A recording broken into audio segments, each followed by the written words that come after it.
Bonjour à tous, ici Rukao pour Limports.com. Aujourd'hui, on va faire une vidéo sur le path limit Omaha et plus spécifiquement comment faire la transition pour un joueur de No Limit Hold'em ayant des bases solides vers le path limit Omaha qui veut découvrir, vu que c'est à la mode, vu que beaucoup de joueurs en parlent et que il y a quand même plus d'action en STX et c'est plus motivant pour les joueurs de jouer à ce jeu-ci. Contrairement aux idées reçues, je pense que les deux jeux sont très proches du fait du système de jeu et de la structure de jeu. On a juste 2 cartes en plus et le système de betting est exactement le même, incluant une phase pré-flop et une phase post-flop incluant un flop, une turn et une river avec des mises libres. Sauf que en pot limit Omaha, comme son nom l'indique, la mise maximum est le pot, mais sachant qu'en no limit, on overbet quand même rarement, donc je dirais que les deux jeux sont quand même très proches. Qu'est-ce que je pourrais dire en introduction aussi? On a carte, mais on n'a pas 2 fois plus de combinaisons, on a 6 fois plus de combinaisons. Donc avec par exemple roi 6-7, on n'a pas une paire de rois et 6 et 7, on a 6 combinaisons possibles de No Limit Hold'em. Donc il est plus difficile à première vue de mettre l'adversaire sur une main particulière, mais vous verrez avec le temps que je pense qu'en Pot Limit Omaha, c'est un jeu plus simple. Les ranges sont plus lisibles. On peut faire, enfin comme les équités sont très proches et que on touche plus de flops ou on est obligé d'avoir une certaine équité dans la main du fait qu'on a moins de full equity par rapport à une certaine range donnée. Je sais que ça n'a pas l'air très clair pour l'instant, mais vous verrez avec les vidéos quoi je vais en venir. Sinon, qu'est-ce que je pourrais vous dire aussi? En pot limit Omaha, on a moins d'implied outs, puisque comme je vous l'ai dit, on a 6 combinaisons de limit hold'em. Quand une street, par exemple à la turn, quand un tirage couleur rentre, on a plus de chances d'avoir la couleur qu'en no limit hold'em. Donc de ce fait, on peut moins rentabiliser nos tirages. Donc nos tirages perdent de la value en pot limit Omaha et vous verrez par la suite les adaptations qu'il faut faire avec ce genre de main. Alors je vais lancer des mains que j'ai sélectionnées, que j'ai jouées récemment. Avec ces mains, je vais illustrer des notions différentes en pot limit Omaha. Alors ici, c'est du jeu Heads Up. Vous verrez dans la session qu'il y a quelques jeux, enfin il y a quelques mains où c'est pas, où le jeu n'est pas en Heads Up, mais c'est principalement du jeu Heads Up, mais c'est pas très grave. Les notions sont les mêmes en Heads Up ou en 6 max. C'est juste quelques fréquences qu'il faut changer. Il faut jouer un peu plus tight. Aussi, faut que une erreur que la plupart des joueurs de No Limit Hold'em font, c'est jouer trop loose au début et surtout jouer trop défendre ses blinds et jouer hors de position. Surtout en plus qu'au début vous avez probablement un niveau inférieur par rapport à vos adversaires, donc évitez le moins possible de jouer hors de position, jouer de meilleures cartes que vos adversaires. Certes, les équités pré-flop sont proches, mais la jouabilité est très différente. Et vous verrez avec l'expérience qu'il est très important de jouer avec des mains qui sont faciles à jouer post-flop, malgré et de folder des mains qu'on a entre guillemets la cote pré-flop, puisque c'est très dur à jouer post-flop. Pour ça, la rumeur dit vrai, la position est très importante en pot limit Omaha. Je vais lancer la session. Alors ici on a roi 6-7 au big blind, suite main qui est très très forte, qui est probablement dans le top 10 à 15% de notre range. Donc c'est un easy 3 bet, sachant qu'on est en plus sans big blind deep. On tribet donc for value. Euh, Flop vient 4, 5, 7 avec deux trèfles et enfin un tirage couleur qu'on n'a pas. On a roi roi 6 7, on a open ended avec un 7 et une overpair. Donc c'est une main qui est relativement correcte. On flop pas si mal et je pense que sur ce flop laisser miser l'adversaire puis raiser est une meilleure solution, un check raise est une meilleure solution. C'est un flop qui touche plus la range de l'adversaire que la nôtre. On est censé tribet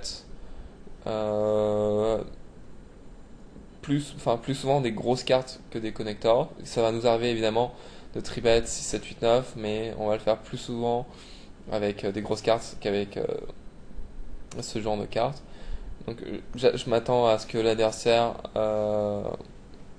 essaye de bluffer au moins une fois, essayer de prendre le pot.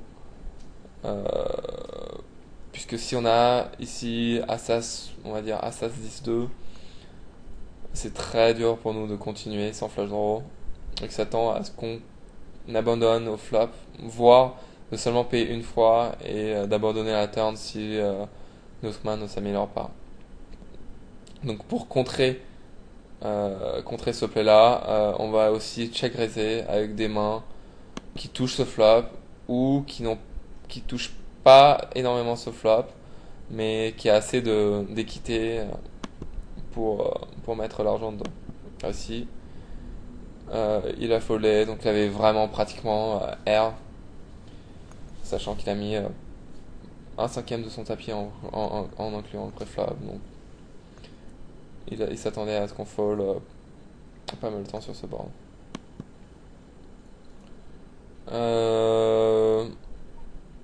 Ici, on a 5, 7, valet 8, single suited. C'est une main qui, je dirais, qui est relativement moyenne, mais qui joue plutôt pas mal. On est quand même assez compact. Pas super compact, mais on est un heads up. Donc, on peut se permettre de la défendre. Certaines fois, je vais la tribet contre des joueurs qui sont assez faibles post-flop ou qui sont assez weak et lisibles. Mais je pense que défendre aussi est une bonne solution. Donc, on trouve un flop qui est pas terrible. 2, 3, 4. Contrairement aussi au no limit au lem, je pense. La plupart du temps, celui qui paye a une range plus forte que celui qui relance. Surtout en heads up, parce que on est censé être hors de position et défendre une range plus forte. C'est aussi vrai en no limit au lem, mais c'est encore plus en pot limit Omaha où le bouton peut vraiment avoir une range proche de 100%, donc il peut vraiment tout avoir, alors que la big blind ne peut pas vraiment défendre 2-3, 2-3, 7-9. Donc sur un flop 2, 3, 4, ça touche plus souvent la range de l'adversaire que la nôtre. Mais il va nous arriver évidemment de quand même toucher ce flop avec des tirages couleurs ou des 5, 6, 8, 9 de ce genre de main. Alors ici je décide de check raise. Ça c'est un play que la plupart des joueurs de pot limit ne le font pas assez. Check raise bluff, même sur des boards qui sont relativement drawy, parce que on a toujours peur de se faire call. On se dit que l'adversaire a 4 cartes dans les mains, il a toujours une équité, il va souvent payer. Mais je pense que contre un adversaire qui s'ébête beaucoup, check raiser sur n'importe quel type de board et reste profitable. Donc ici en plus on a une gutshot, une backdoor flash draw, on peut essayer de représenter les cœurs quand ça tombe, donc je pense que c'est un bon board. Ici Ramhammer paye. Je pense que la plupart du temps il va essayer de flotter ou une main qui est relativement moyenne, pas assez pour, pour mettre tout l'argent au flop, mais qui a quand même une certaine équité et qui décide de call. Alors la turn, une bonne turn pour nous, ça ne complète aucun tirage, ce qui représente la majorité de la range de Rambramer. S'il avait 5 et 6, la plupart du temps il va essayer de protéger sa main. De temps en temps il va essayer de trap, mais la plupart du temps il va essayer de protéger sa main. Euh, je m'attends à ce qu'il ait rarement les cœurs max aussi. Euh, Sachant qu'il va vouloir tout mettre et dominer un autre tirage couleur, ou quand même il a quand même une certaine full equity sur ce board. Donc la dame est plutôt une blink. Je pense que s'il a pas un très gros tirage comme deux paires plus tirage couleur, ou 5 et 6 qui a décidé de jouer de cette manière là, qui est quand même une petite partie de sa range, et où et en plus, même s'il avait 5 et 6, il va jouer de cette manière rarement. Je pense qu'un deuxième barrel est très profitable, et euh, je dirais que on a largement la folle equity pour que les 1250 on rapporte 1900.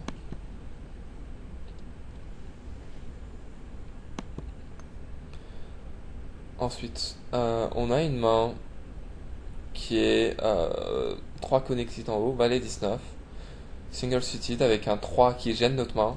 Cette main là, je l'aurais pas joué en full ring, enfin ou en 6 max, je l'aurais pas défendu, mais on est en heads up et c'est une main qui est quand même relativement correcte, qu'on va défendre hors position. D'avoir des mains, là, en Omaha c'est très important en premier d'avoir des mains compactes qui vont plus faire quinte que couleur. Euh, il vaut mieux, à mon avis, d'avoir valet 19 7 plutôt que valet 10 4-2 double suited. Je pense que euh, une main compacte est plus important qu'une main colorée. Pour deux manières, on a plus de chances de toucher un rap de quinte, un tirage couleur, et on rentabilise plus nos quintes que nos couleurs. Parce que les gens, les couleurs sont plus visibles et les gens ont plus peur des couleurs que des quintes. Même si ça l'est moins vrai en pot limit au marin qu'en no limit hold'em, mais ça reste quand même plus vrai. Donc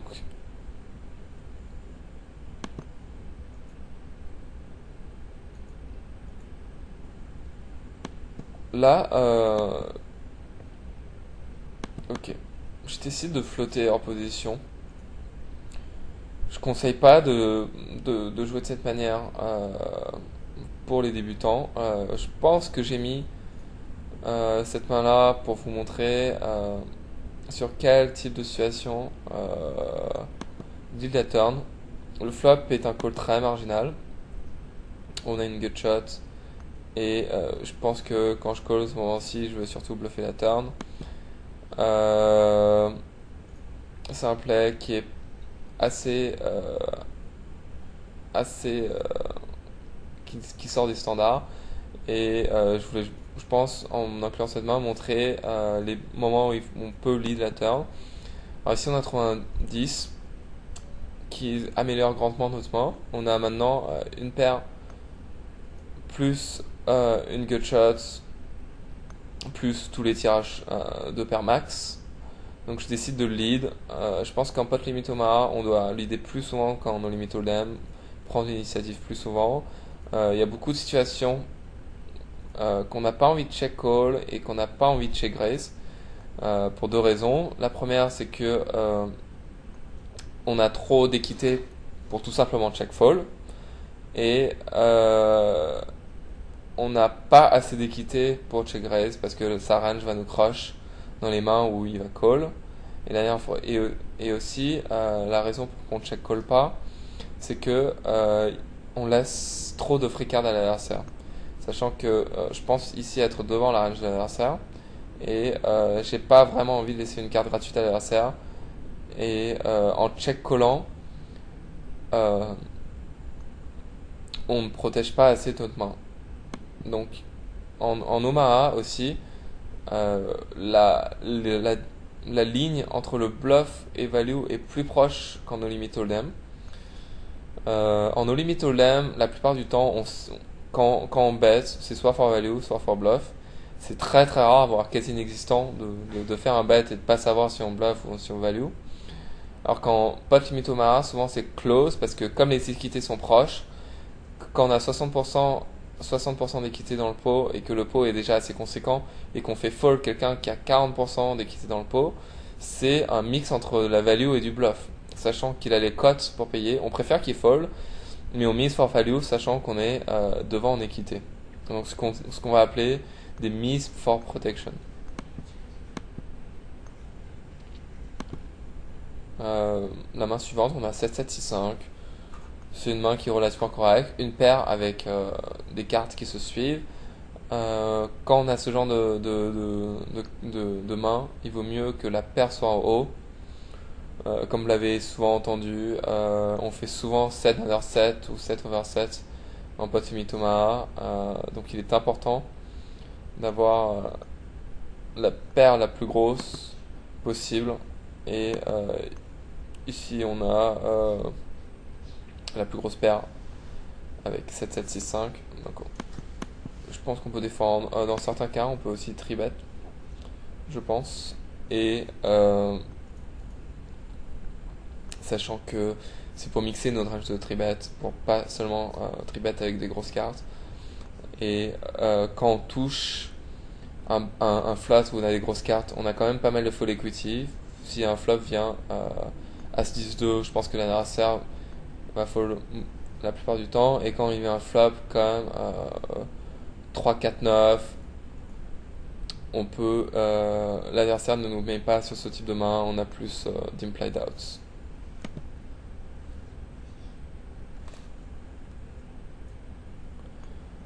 Excusez-moi pour cette petite pause. Donc ici on va avoir un flop avec 7-7-6-5 single suited. On flop une gut shot et une paire de 7 qui peut faire brelan, qui pourrait nous faire max, sachant qu'on a le 7 de cœur. Donc quand un 7 tombe, on a énormément d'implied, vu que notre pain est pratiquement invisible, il peut pas nous mettre sur paire de 7.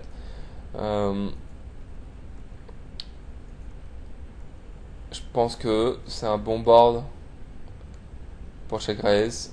La plupart des joueurs de pot limit Omaha, ici encore, comme tout à l'heure, ne check raise pas assez au flop et check call trop souvent. Donc ici, je pense que en direct house, on a probablement 6 outs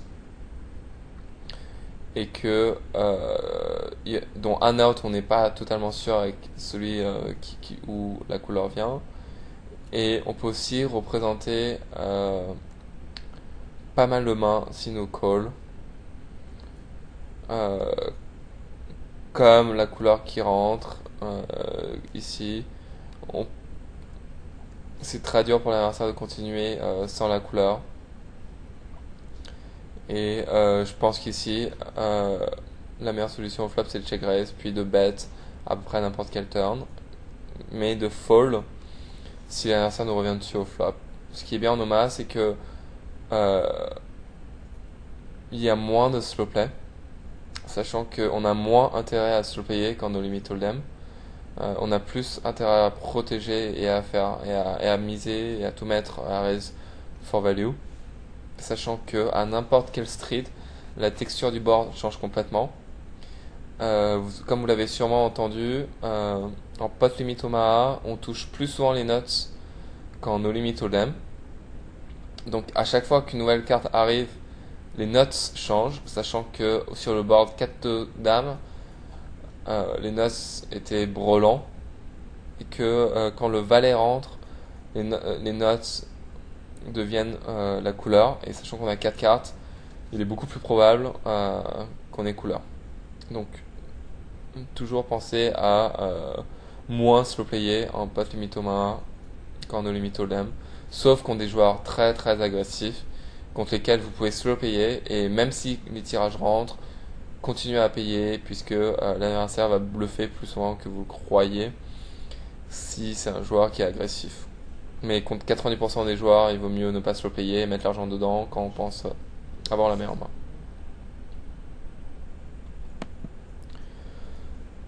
Ici, pour une fois, on est en position. Alors, on a 6-7 Dame 10 double suited, ce qui est une main que je qualifierais top 20%. Ah, excusez-moi. Top 20% facilement, qui est très jouable, facile à jouer, et qu'on va relancer sans problème. Alors, en heads up, en pot limite aux mains, je dirais que contre un mauvais joueur, relancer 90%, voire 95% des boutons est profitable.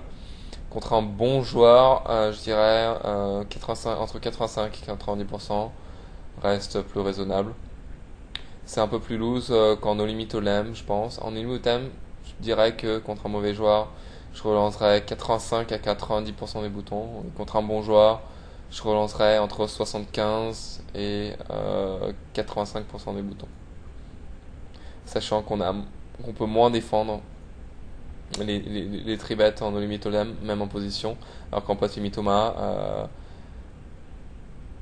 folder face à un tribet reste rare puisque on est en position en heads up, je parle, on est en position et que on a tellement d'équité que la jouabilité reste au second plan, sachant que le pot va devenir un gros flop et qu'on va très rarement faire une grosse erreur. Ici, on se fait tribet, on va just call. De temps en temps, je vais 4 bet contre des joueurs qui fall au 4 bet. Ça arrive. J'en ai joué quelques-uns, même des bons joueurs qui tribet beaucoup et qui fall à des 4 bet, sachant que ils miseraient probablement ma range, car la plupart des joueurs ne 4 bet que les as, voire as roi roi. Donc si l'adversaire tribet une main type as roi 5-4, c'est un easy fall face à un 4 bet, mais qu'il peut quand même tribet for value. Mais contre Ramhammer, je pense pas que ce soit le type de joueur qui tribet fall beaucoup. Donc on va seulement défendre 6-7 Dame 10. Ici, si vous avez remarqué, on est assez deep. Pratiquement 200 big blind pré-flop. Et donc on a plus d'argent derrière au flop. Et je pense que c'est un bon board pour raise bluff ici. La raison pour laquelle je raise bluff plus souvent est que on peut représenter plus de mains en pot limit au main. On a plus souvent une main forte qu'en no limit au lem. Donc on peut faire fall non seulement des bluffs mais aussi des mains type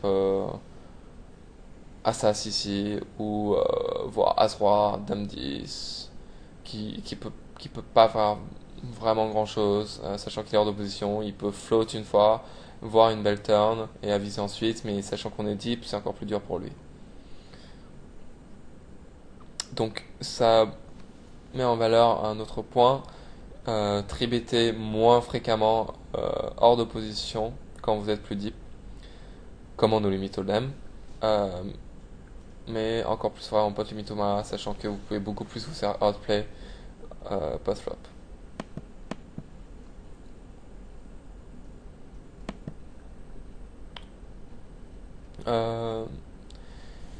Ici on a une main compacte et double suited, relativement compacte, roi dame 17 avec les cœurs et les trèfles. C'est un easy tribet, je dirais que cette main fait partie des top 20%. On va tribet for value. On est largement devant la range de Rabrammer et que faut mettre le plus d'argent possible post-flop, sachant que la jouabilité est aussi très bonne. On touche un flop comme tout à l'heure qui touche pas tellement notre range, 4, 5, 6 avec un tirage couleur le nôtre. Ici si on était plus deep, j'aurais conseillé un continuation bet pour mixer nos ranges de continuation bet, parce que On ne peut pas check fold à chaque fois sur 4-5-6 ou check raise sur 4-5-6. De temps en temps, il est pas mal de bets, même avec des mains qui ont pratiquement zéro équité dans le pot. Vous allez être étonné du nombre de folds que vous allez avoir au flop, même sur ce genre de flop. Si l'adversaire a As-Roi 2, As-Roi 2, 3, non pas As-Roi 2, 3, c'est quinte, mais As-Roi 8, 2, il peut pas faire grand chose, même avec un 6 Dame, Dame, 6 Dame, Dame 10, c'est très dur à jouer sur ce flop. Donc, vous pouvez check raiser en étant un peu plus deep. Ici, pour maximiser notre main, sachant que j'ai pas envie de bet chauve sur ce flop, j'ai pas envie de bet et de me faire call, voir une turn, et essayer de gagner plus d'argent. C'est comme tout à l'heure, je pense qu'un check raise est ce qu'il y a de plus rentable, sachant qu'on a souvent 35% d'équité dans la main, voire un peu plus de temps en temps, et que avec la folle équité, ce play devient plus profitable que n'importe quel autre play.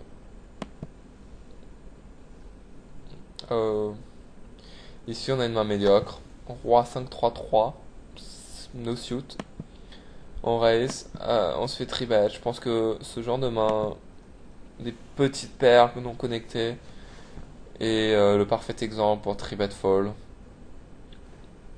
Voilà, pour raise fall face à un 3-bet, excusez-moi. Sachant que c'est une main qui se joue très très très mal post-flop. À part de toucher brelan, et encore on touche un petit brelan, il faut pas que ce soit un board, enfin un board avec une flush ou une straight. C'est très dur de rentabiliser, donc j'avise plutôt un fold. On n'a pas assez d'équité, c'est trop dur à jouer.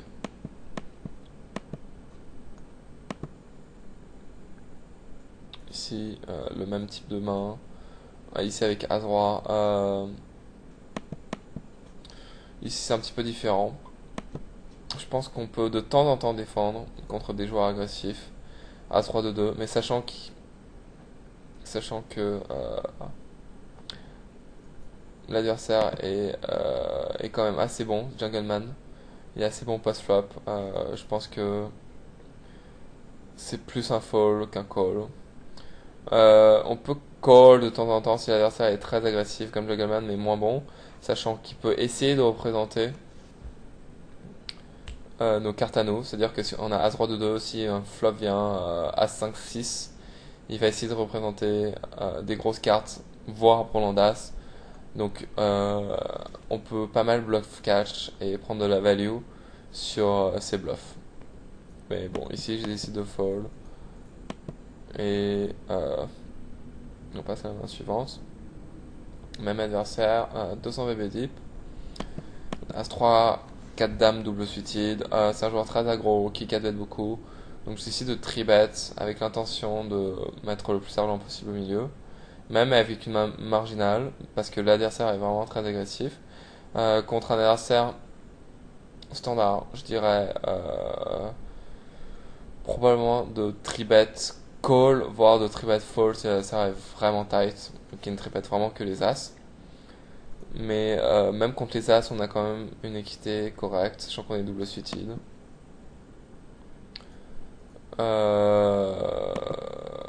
Là j'ai 3-bet, j'ai call, donc j'ai menti. J'aurais probablement 4 bets, mais là je décide de call. Je pense que avec le recul, 4 bets est probablement une meilleure solution avec cette main-ci. Il y a un meilleur play avec cette main-ci. Je pense que j'ai joué très rapidement et que avec ces mains, j'ai pas l'habitude de 4 bets. Le flop ne nous est pas très favorable. Roi 8-8, mais c'est un bon board pour check raise. Tous les boards pairés euh, sont bons, je pense, pour soit check raise bluff, soit raise bluff dans un 3-bet pot. Parce que pour l'adversaire, ça va être très dur de continuer sans brelan. Sauf si le match inclut beaucoup de metagame et que il peut stack off sans problème avec overpair. mais même avec un metagame assez important, je pense que c'est un bon, c'est un bon spot pour check raise bluff. Ici, j'ai fait assez petit euh, pour laisser de la place pour un second barrel. Parce que je pense que Jungleman, contre un joueur très bon, il va beaucoup nous float et se dire que si on n'a pas Brelan, on va souvent give up et que et qu'il pourra prendre le coup avec soit en bluff, soit avec sa showdown value. Ici un 7, il nous reste un barrel. Je pense que le mieux c'est de checker la turn pour barrel la river contre un joueur qui est très très bon. Contre un joueur qui est moins bon, j'aurais tendance à abandonner. Je m'attends pas à ce que l'adversaire bet call sur roi 8-8 sans le 8. La plupart des adversaires vont pas de contrôle avec un roi, voire avec les as. Euh, on va probablement pas bet call. Les ranges de l'adversaire sur les birds pairés sur un bet sont R et sont très polarisés, donc R et Brelan. Le raise reste profitable parce qu'on fait fold tous les bluffs et on ne garde que les Brelans. Donc on a un adversaire qui est un peu moins bon, qui flotte moins. J'aurais tendance à give up ici. Contre lui, je vais probablement check pour barrer de la river parce qu'il va se dire que euh, on va très rarement bluffer comme ça. On peut faker un 8 slow player jouer comme ça. Et ici on mise et on a eu de la chance que ce play marche. Donc comme je le disais, ici je voulais montrer que sur les birds porés, sur les boards pairés, c'est des bons birds, c'est des bons boards pour bluffer. On a plus de Brelan, de trips dans notre range qu'en a mytholem.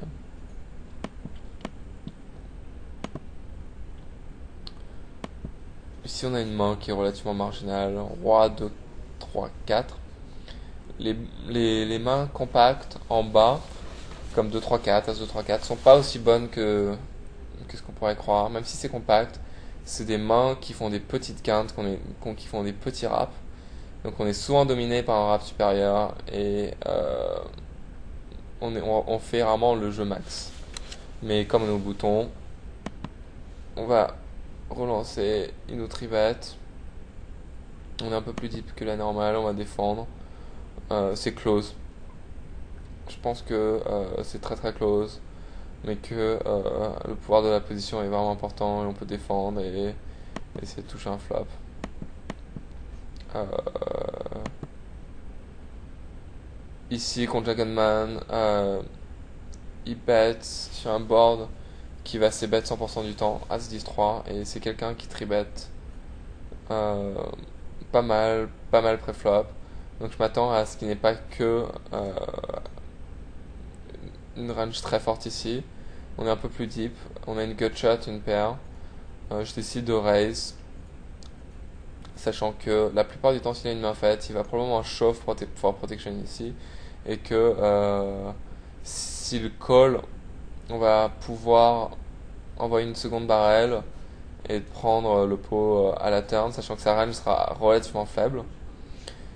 Euh, et que s'il fall, c'est le meilleur des cas. Donc n'oubliez pas, il y a moins de suppléants en pot limit au Maha. Il est très important de multi-barreler, euh, encore plus quand no limit hold'em. I no call, turn à 8, une blanche. Je fake pot commit et il fall.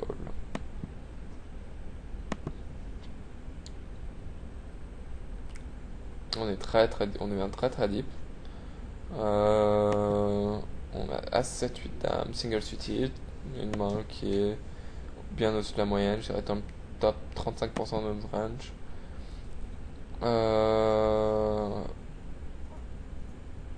On flop top 2, décide de check, je décide de miser, décide de check raise. Sachant qu'on est très très deep, j'ai pas non plus envie de mettre tout mon stack dedans avec seulement top 2.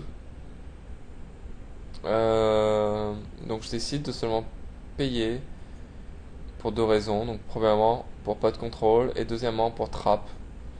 Parce que en payant, il nous mettra rarement sur un très gros jeu.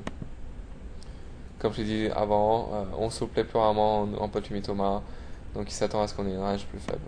La quinte rentre en bas, As de Dame, un 3 vient, mais elle est très peu fréquente, sachant qu'il va rarement défendre 4-5 pré-flop, et en plus de temps, il va rarement check raise, ce genre de main.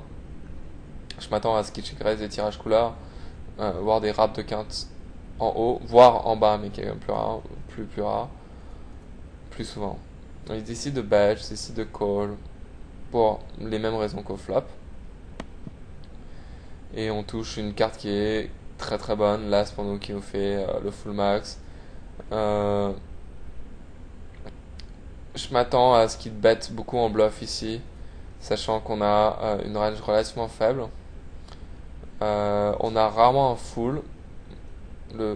On a les fulls les plus fréquents sont As-2 et As-3, sachant qu'on a rarement As-3 à la turn, puisque à part peut-être As-3 avec un tirage couleur ou un tirage quinte, As-2 est je pense le plus probable, mais en plus sachant qu'il a un 2 dans la main, un petit peu moins probable, et je pense que As-Dame il nous met vraiment pas sur As-Dame, donc je pense que je m'attends à ce qu'il bluffe assez souvent. Ici il décide de check, je décide de pot for value.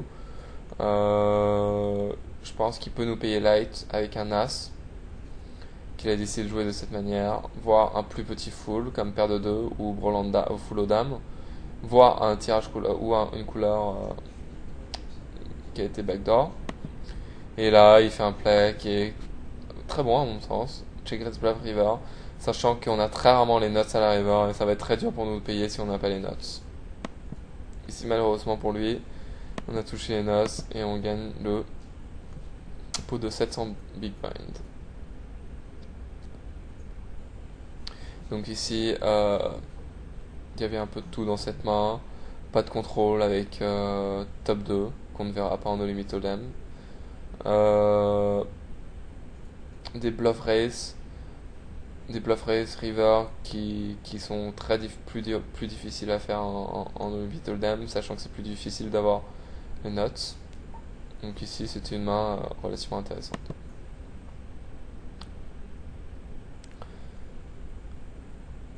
Ici on a 5-8, cette valet single suited, plus ou moins compact, single suited. Je pense que contre un autre adversaire, Baba Yaro qui est relativement tight.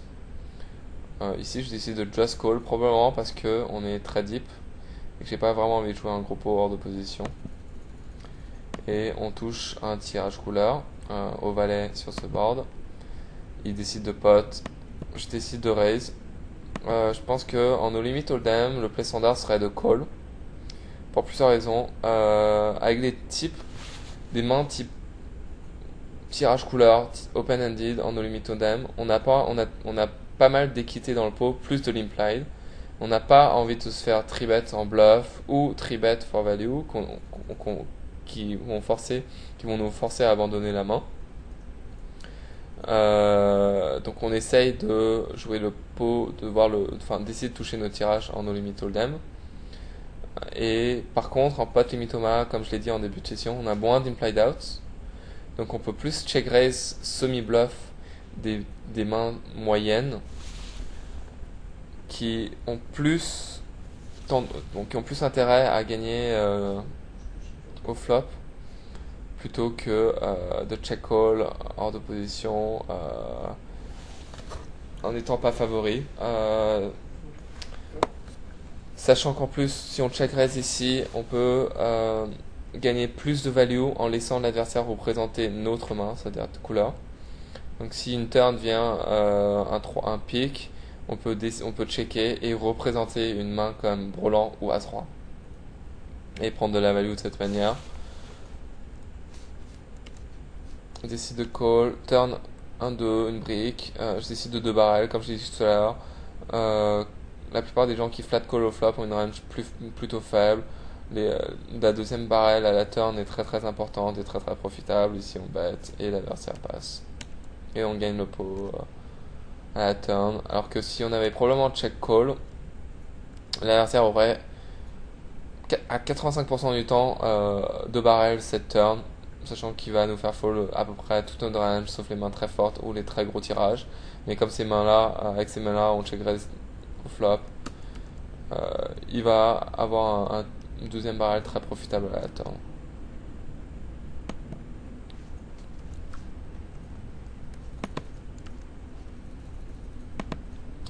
Ici on a 3, 3, 4, 5, une main comme tout à l'heure, 5, 6, 7, 7, mais avec la paire en bas, qui est beaucoup moins puissante. Et qui font des quintes aussi beaucoup plus petites. On flop un flop qui est pas... Excusez-moi. Je me suis trompé. Moi j'ai 8, 3, 3, 4, 5 c'est la main de l'adversaire. 3, 8, 9 valets et notre main. On a une main comme tout à l'heure, single suited et 3 compacts en haut, valet 8, valet 9 valets. Une main que je n'aurais pas défendue en 6 max, mais en tête à tête, je suis un peu plus loose. Et des cartes qui sont compactes à 3 et single suited, voire pas forcément suited si l'adversaire est mauvais, je me permets de défendre ces mains.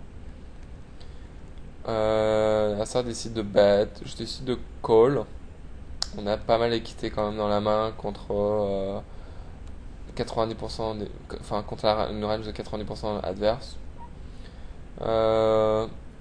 La turn n'est pas horrible, sachant qu'on a un bloqueur et qu'on a maintenant un tirage qu'un des deux bouts.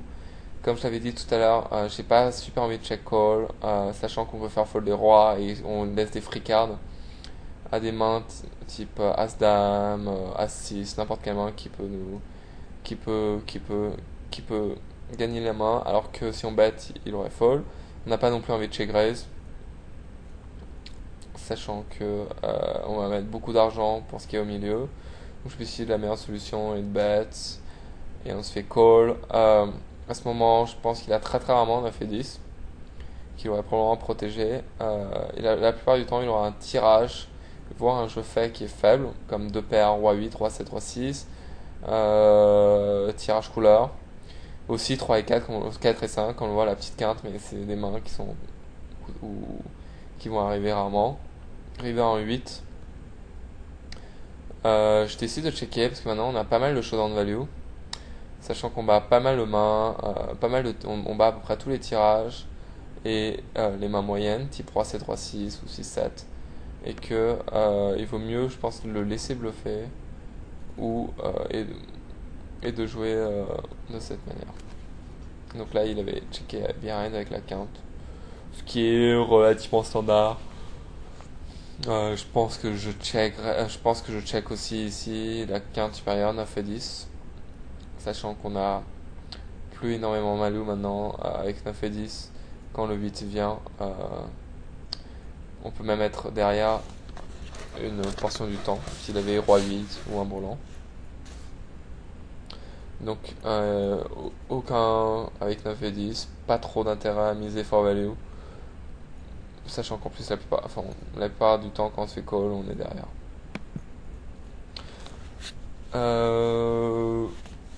Une autre main maintenant, 3, 4, 10 dames avec 3 carreaux.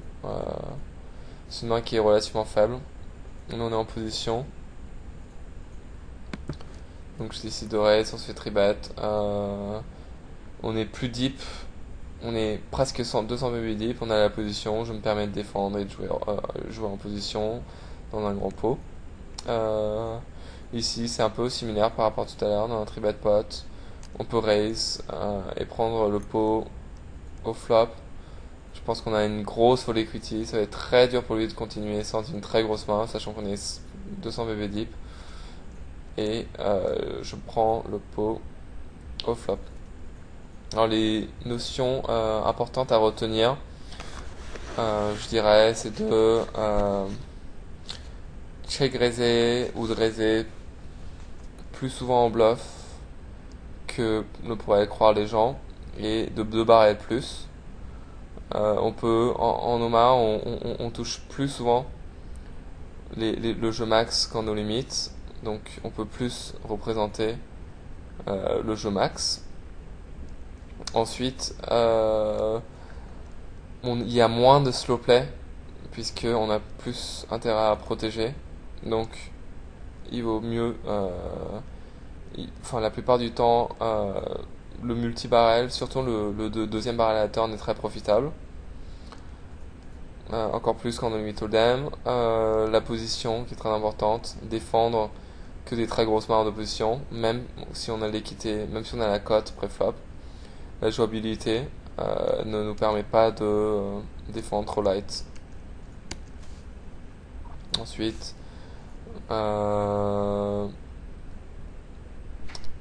n'hésitez pas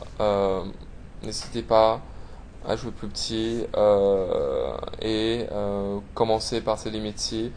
Vous serez peut-être au début découragé par la variance à court terme, sachant que l'argent part plus vite au milieu qu'en No Limit Hold'em, mais je pense que c'est un jeu tout aussi intéressant, pas forcément plus dur, et que si vous avez des bases solides en No Limit, il n'y a pas de raison que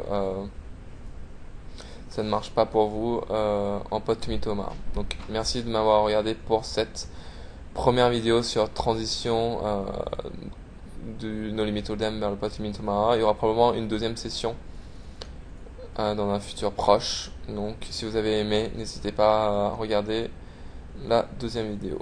Merci à tous.